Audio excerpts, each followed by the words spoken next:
pagi, berkah dalam. Anak-anak, minggu ini kita sudah memasuki masa Prapaskah. Kita memasuki masa Prapaskah minggu yang pertama. Nah, anak-anak, sudah siap kan mengikuti PIA online kali ini? Nah, sebelumnya, yuk kita berdiri dulu yuk. Kita berdiri, kita bernyanyi-nyanyi, bergembira. Supaya kita lebih semangat, oke?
Anak-anak tadi sudah bernyanyi-nyanyi.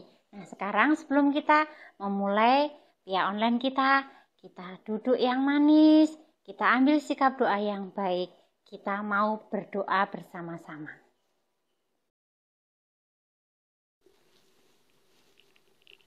Teman-teman, marilah kita berdoa. Dalam nama Bapa dan Putra dan Roh Kudus, amin. Allah Bapa yang Maha Baik, puji dan syukur kami aturkan kepadamu atas hari ini. Sebentar lagi kami akan mengikuti sekolah minggu online. Lindungilah kami agar kami dapat mengikuti sekolah minggu online ini dengan baik. Amin.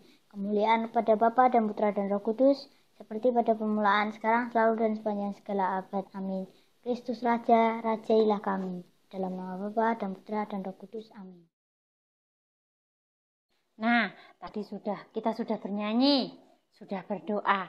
Nah, anak-anak, untuk masa Prapaskah kali ini, kami para pendamping membuat kalender secara khusus untuk anak-anak, baik anak-anak PIA maupun anak-anak PIR.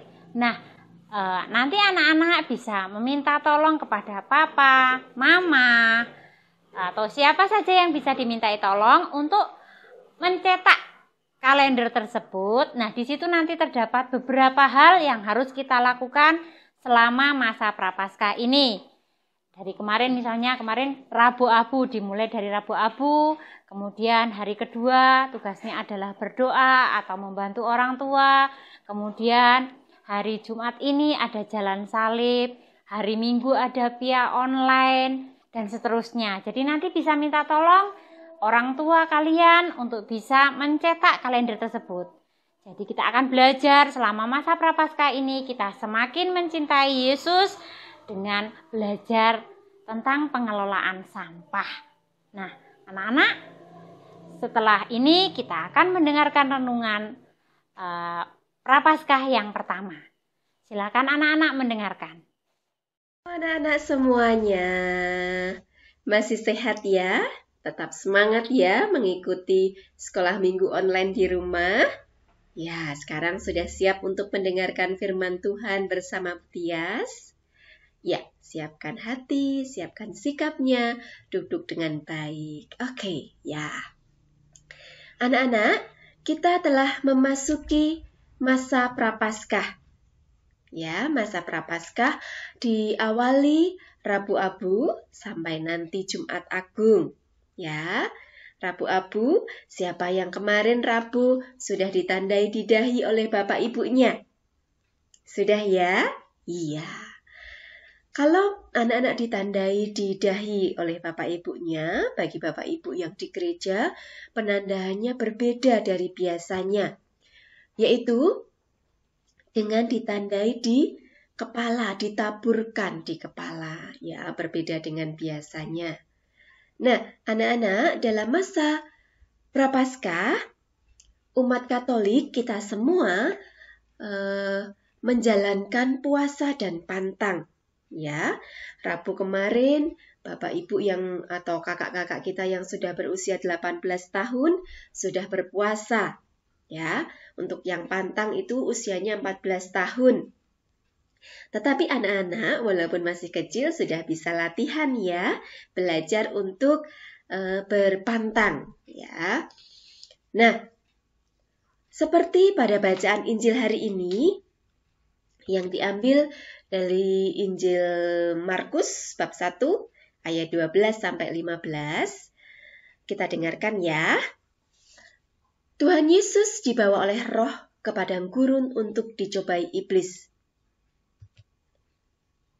Tuhan Yesus berpuasa, tidak makan dan tidak minum selama 40 hari 40 malam. Lama sekali ya anak-anak, sampai 40 hari 40 malam terus begitu. Akhirnya Tuhan Yesus merasa lapar. Datanglah iblis dan meminta agar Tuhan Yesus mau merubah batu menjadi roti. Tuhan Yesus berkata bahwa manusia itu hidup dari roti, tidak hidup dari roti saja, tetapi juga dari firman Allah. Kemudian iblis membawa Tuhan Yesus ke atas bait suci.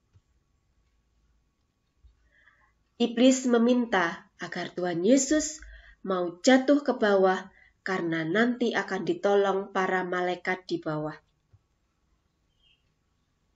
Tuhan Yesus berkata, di kitab suci tertulis, jangan mencobai Tuhan. Iblis tidak tinggal diam anak-anak. Iblis mencari cara lain lagi.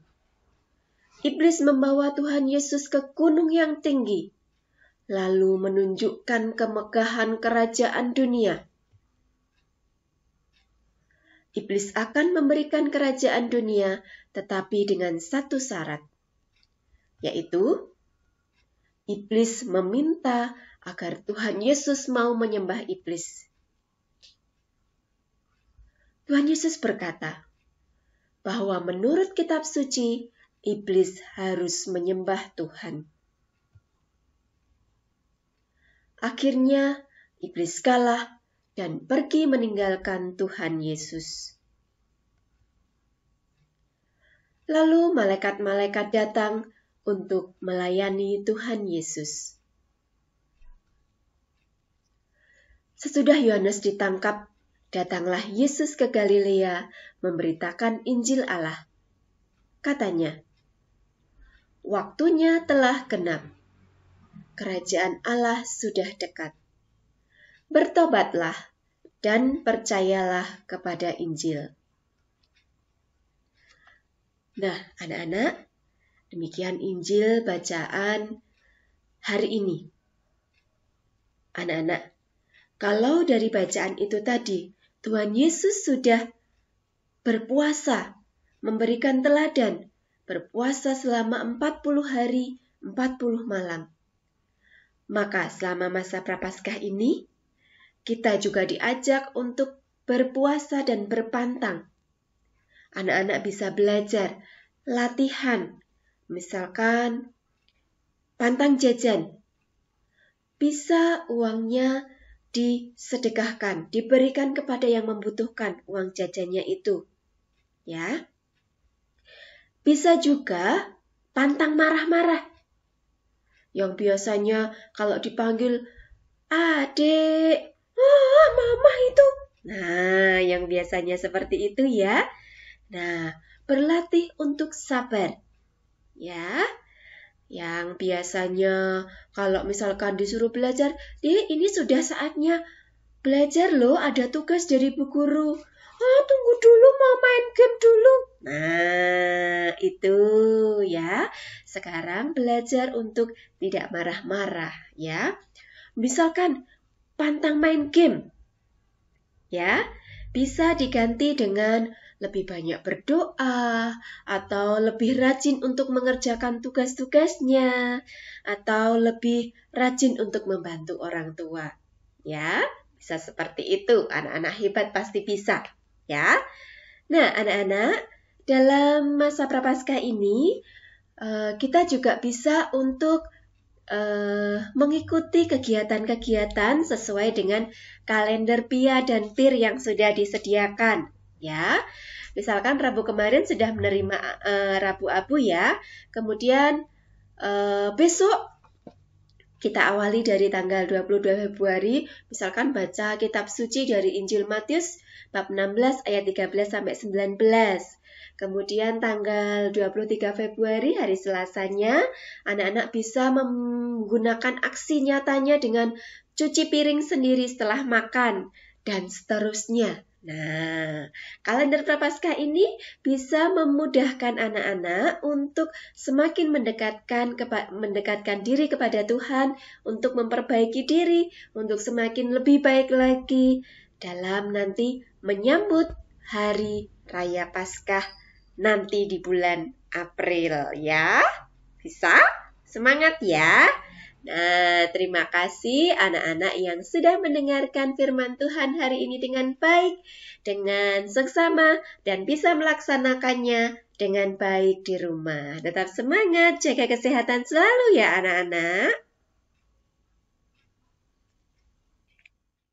Halo teman-teman dan adik-adik di rumah, apa kabarnya? Semoga semua baik dan sehat-sehat ya. Adik-adik lihat nggak di belakangnya Kak Yesika ada gambar apa? Kita lihat yuk. Wah, ternyata gambar sampah adik-adik. Bagaimana perasaan adik-adik jika melihat sampah sebanyak ini? Sedih? Marah? Atau jijik? Atau biasa aja? Nah, kalau adik-adik merasa sedih, marah, jijik dengan sampah-sampah ini, maka adik-adik perlu melakukan sesuatu ya, harusnya. Nah, sampah-sampah ini ternyata juga hasil dari sisa konsumsi kita loh adik-adik. Kalau kita makan snack atau minum air mineral dalam kemasan dan kita membuang sisa kemasannya itu di tong sampah, lalu sisa kemasan itu bisa hanya dibuang saja ke TPA dan menjadi sampah-sampah seperti ini. Kotor ya. Dan kalau tidak diatasi, maka sampah-sampah ini akan menumpuk dan menumpuk terus, lalu kemudian bisa membahayakan untuk lingkungan kita. Jadi, kita bisa ngapain? Nah, yang pertama pastinya kita harus mengurangi sampah kita. Mengurangi konsumsi kita. Mengurangi sampah bisa dengan cara mengolah, memikirkan ulang sebelum membuang sampah. Kita juga bisa memilah. Memilah itu apa sih? Memilah itu memilih barang-barang yang masih bisa digunakan lagi. Makanya di sini Kak Yesika coret kata-kata sampah.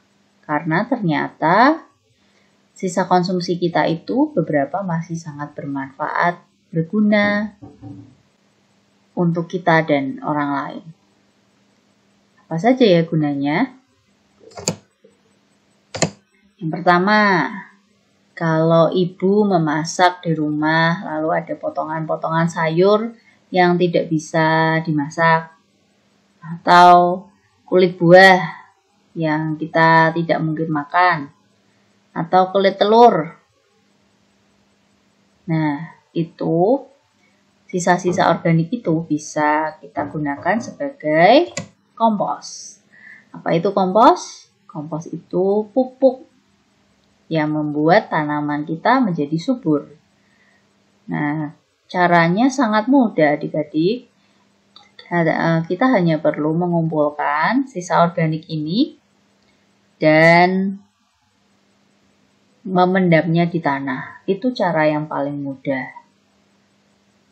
Dalam waktu 1 atau 2 bulan, maka sisa organik ini akan bisa kita manfaatkan sebagai kompos. Yang berikutnya apa lagi ya? Kita bisa memilah juga berdasarkan jenisnya, yaitu plastik. Misalnya gelas plastik, botol plastik, toples plastik, atau karung plastik. Kemudian kertas. Ada kertas bekas, kardus bekas, majalah bekas, kantong semen, koran, yang sudah tidak dibaca lagi. Itu kita bisa kumpulkan menjadi satu. Kemudian botol kaca, toples kaca, botol kecap, toples selai. Sebenarnya masih bisa digunakan di rumah, tapi jika sudah banyak, maka jangan asal dibuang ya. Kita kumpulkan dan ditempatkan di tempat yang terpisah. Kaleng bekas roti juga seperti itu. Kita bisa kumpulkan. Lalu digunakan untuk apa ya? Benda-benda yang sudah dipisah ini masih bisa kita berikan ke petugas kebersihan yang setiap hari membantu kita untuk mengambil sampah di rumah atau ke pemulung-pemulung. Benda-benda ini masih dapat menjadi berkat bagi mereka. Nah, ada apa lagi? Ada e-waste atau sampah elektronik. Adik-adik mungkin punya ya baterai bekas, kabel rusak, stop kontak yang rusak, atau charger handphone yang sudah rusak, lampu-lampu mati, senter yang mati, mainannya rusak. Nah, kalau sampah-sampah elektronik ini kita simpan, maka sampah-sampah elektronik ini bisa menjadi racun. Tapi kita juga tidak bisa membuangnya sembarangan. Karena jika kita membuangnya langsung ke TPA, sampah-sampah elektronik ini dapat meracuni tanah kita. Nggak mau kan tinggal di sekitar racun? Nah, lalu bagaimana caranya? Di Salatiga ada komunitas e-waste RJ yang bisa menolong kita untuk mengumpulkan sampah elektronik ini dan kemudian mengirimkannya ke tempat daur ulang yang tepat. e-waste RJ Salatiga, Ijo Lumut Salatiga, atau untuk teman-teman dan adik-adik yang tinggal di daerah Magersari bisa juga ke Bank Sampah Kelima di Magersari, Tegarejo. Nah, kalau adik-adik menghubungi komunitas-komunitas ini, adik-adik bisa menyerahkan sampah elektronik untuk didaur ulang di tempat yang tepat. Nah, Itu yang kita bisa lakukan untuk memilah sampah, memilah sisa konsumsi kita supaya menjadi lebih bermanfaat dan tidak menumpuk di TPA, juga tidak meracuni tanah kita atau air kita. Minggu depan kita akan membuat eco-brick. Apa itu eco-brick? Eco-brick seperti yang ada di gambar. Itu adalah salah satu cara untuk mengatasi banyaknya sampah kita. Tapi ini bukan solusi yang tepat sebenarnya. Solusi yang paling tepat adalah dengan mengurangi konsumsi kita. Memikirkan apakah kita benar-benar perlu mengkonsumsi sesuatu sebelum kita menghasilkan sampah. Oke, adik-adik, itu saja yang mau Kak Yesika bagikan di hari ini. Semoga menjadi manfaat, semoga menjadi berkat bagi teman-teman dan adik-adik semua. Jangan lupa untuk mengikuti agenda di kalender Prapaskah yang adik-adik bisa dapatkan di Instagram Piapir KRSA Salatiga. Sampai jumpa lagi. Nah, anak-anak, tadi sudah mendengarkan firman, mendengarkan renungan tentang Prapaskah yang minggu yang pertama. Kemudian tadi juga sudah melakukan kreativitas. Nah, Pia online kali ini akan segera berakhir. Nah, sebelumnya mari kita bersikap doa yang baik. Kita tutup dengan doa. Dalam nama Bapa dan Putra dan Roh Kudus, amin. Ya Tuhan, terima kasih karena Engkau telah membimbing kami selama APP ini. Semoga kami dapat belajar dari pertemuan APP ini dan kami dapat menerapkan kebiasaan yang telah dilakukan selama APP ini. Ya Tuhan, semoga kami dapat bertumbuh dan berkembang dalam iman. Amin. Dalam nama Bapa dan Putra dan Roh Kudus, amin. Nah, adik-adik, Pia online kita kali ini sudah selesai. Jangan lupa ya, kalender tentang Prapaskah. Yang kedua, jangan lupa minggu depan kita masih bisa mengikuti Pia online lagi. Jangan bosan-bosan ya anak-anak. Tetap semangat, tetap sehat, tetap ikuti anjuran pemerintah 3M, sekarang 5M. Memakai masker, mencuci tangan, menjaga jarak, menghindari kerumunan, dan mengurangi mobilitas. Oke?